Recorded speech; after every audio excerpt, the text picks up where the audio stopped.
Order! Order! You are an incorrigible delinquent at times. Behave yourself, man!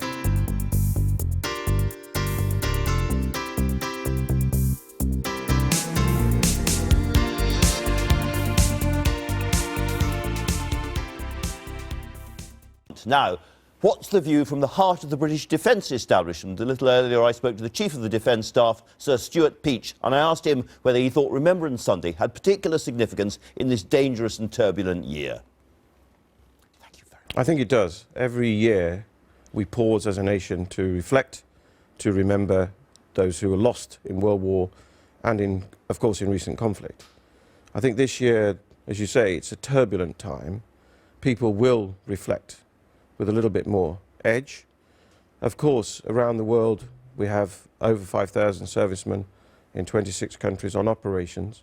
They will also reflect and remember those who went before.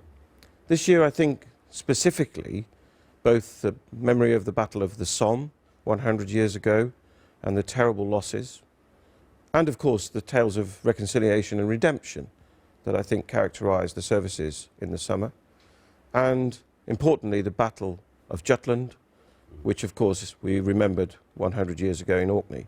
And for me, it was a real privilege to be part of that service.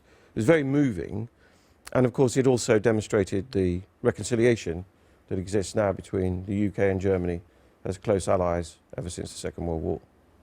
Can I move on and ask you what you make of President-elect Donald Trump's comments about NATO, which appear to be quite sceptical, even menacing, about the alliance? Well, the Prime Minister sent her congratulations and best wishes to President-elect Trump. I, of course, as the head of the armed forces, will reflect on the depth and breadth and the relationship between the UK armed forces and the United States armed forces. And I would say by beginning that today our thoughts and prayers go to the United States armed forces who tragically lost people yesterday in Bagram in Afghanistan. And that relationship between the UK and the United States Armed Forces is very important. We're together on operations around the world, we're together in support of NATO, and we're together in many other areas of endeavour, as we have been through both the First World War. It's worth reflecting, I think, that in 2017 it will be 100 years since the United States forces came into Europe. Yes, absolutely. And yet President Trump has said in terms that most other countries in NATO are not paying their fair share, and he has suggested during the campaign that because of that he might not come to the aid of NATO members who were attacked if they weren't paying their part of the bill. Well, the United Kingdom, at 2% of GDP, meets the NATO target, one of only 4 nations to do so, with $60 billion a year spent on defence. We're the second largest contributor in NATO and the largest in the European Union. We will continue to be the cornerstone nation in NATO, working with the United States. But do you think that for other European members of NATO in particular, there is now a new obligation to up their defence spending to meet what President-elect Trump has said is an unfair balance of resources between the European members of NATO and others on the one hand and the United States on the other? Well, many nations will make their own choices according to their own economic circumstances. The guidelines from NATO are quite clear, and we meet those guidelines at 2%. In short, you're not worried? I'm always concerned that we present a united front as an alliance, because the role of NATO is to provide collective security and to project stability.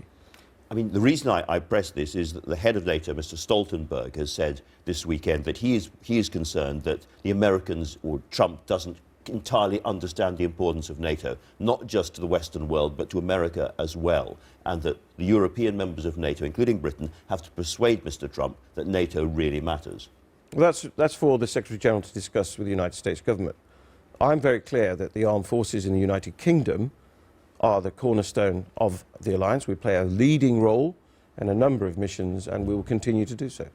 The other thing that's come out of all of this over the last few days is that Mr. Juncker in Brussels has said that this increases the need for a European army, and the French and the Germans and others must get on to create a new European force. Now, in Britain we've been hostile to that. Well, certainly the politicians have been hostile to that. I wonder, as a military man, do you regard the idea of a separate European army, and presumably Air Force and Navy, as a threat or something that's quite a good opportunity for us? But I don't think there's a specific proposal. We're not, I mean, the word hostile is perhaps, I wouldn't agree with. We do not support duplication. That is our collective position, is not to have a duplicate structure, duplicate headquarters, and duplicate forces. NATO remains the collective security organisation and has done for almost 70 years. But we're in a strange position where the Americans may be turning their back slightly on NATO and the Europeans want to build up their own army, and Mr Juncker has been very explicit about this. Does that not leave Britain kind of dangling unhappily in between? Not at all. We remain committed to the European Union as a member at present, and I predict that in the future we'll be committed to a role in support of security in Europe. Can I ask about the Russian threat, if it is a threat? We have a new Russian battle tank, supposed to be better than anything that we have got on our side of the border. They've got new nuclear missiles coming on board. They seem to be spending lots and lots of money at the moment, with new kit coming on air all the time. And at the same time, we are not spending at that kind of level. Is there a danger of us being a sort of slightly rusting Maginot Line for the 21st century? No, the Strategic Defence Review, Strategic and Defence and Security Review last year made clear that at 2% we'll continue to modernise our armed forces. Russia is also, as you say, embarked on a modernisation programme. I would use the phrase strategic competition.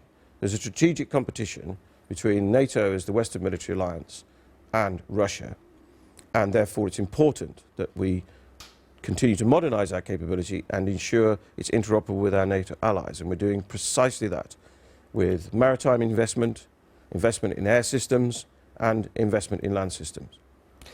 You mentioned the 2% a moment ago. The Defence Select Committee earlier this year said that actually that 2% figure is a little bit dodgy. Dodgy wasn't the word they used. They said massaged or something like that, because we have included pensions and we have included a lot of intelligence gathering into that figure. Do you think that is a fair figure that we're actually using? The UK abides by the NATO defence planning rules, is the very simple answer.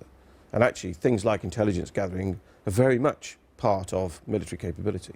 In the new world where we have Russia spending so heavily and America not wanting to spend so heavily, don't we have to increase our defence spending even further beyond the 2% we're doing? Well, we're already embarked on a £178 billion equipment programme.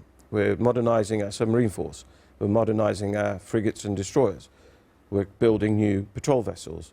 We're investing in the F-35 programme, which is the world's most advanced fighter, including with significant investment into the UK economy for repair and overhaul. We're investing in new intelligence, surveillance, reconnaissance capabilities. We're upgrading our Challenger tanks to make them relevant and competitive in that strategic competition I mentioned earlier. We're in addition, and perhaps unusually now, investing quite heavily in cyber defences, which is an important part of warfare. So I think overall we remain highly competitive. You mentioned collaboration after Brexit earlier on, and in the German Parliament there's been a lot of talk about this recently, particularly important for them that they carry on sharing intelligence with the UK. Do you think that's one of our cards, as it were, in the post-EU world for us to carry on close cooperation with continental countries as well? It's very important. Of course we share intelligence. The scourge of terrorism requires us to share intelligence on terrorists, and of course we have a historic role to play in sharing intelligence on military capabilities, developed through the Cold War and sustained ever since. For example, in the NATO operation in Afghanistan, it's vital that all the NATO nations participating share intelligence. It's one of the tenets of modern warfare.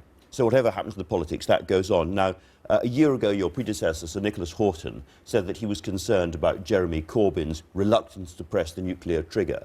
Since then, there's more and more evidence coming out that our Trident submarines are soon going to be obsolete in terms of being able to be spotted. We have new drones, we have satellite technology, and the idea that submarines could vanish beneath the waves, no one would know where they are, is, as I say, becoming obsolete. Are we not in danger of spending a huge amount of money on a weapon system that is no longer really going to be fit for purpose in 10 or 20 years' time, and that therefore Jeremy Corbyn is right about this? No, I don't agree with the way you characterise the changing nature of the technology.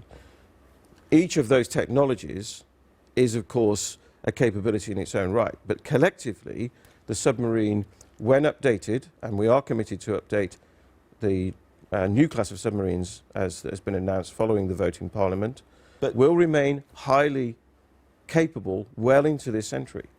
But if they can be spotted, and they can now be spotted with these new technologies, satellites It's and so not forth. proven. Not proven. Not proven. Well, if they could be, they wouldn't really be very useful anymore because the people would know where they were. The point is that the submarine is not the only form of military capability. There are many layers of protection around a deterrent force, around a submarine, and there are many elements of operations that go into anti-submarine warfare that we also participate in. So in short, you'd agree with Sir Nicholas in being worried about a future Prime Minister who was not prepared to press the nuclear button? And I did not say that. Command and control of our nuclear deterrent remains at the highest level. Every day of every year, our submarines remain on patrol. And that deterrent is needed more than ever in this turbulent and uncertain world. Sir Stuart Peach, thank you very much for talking to us. I've been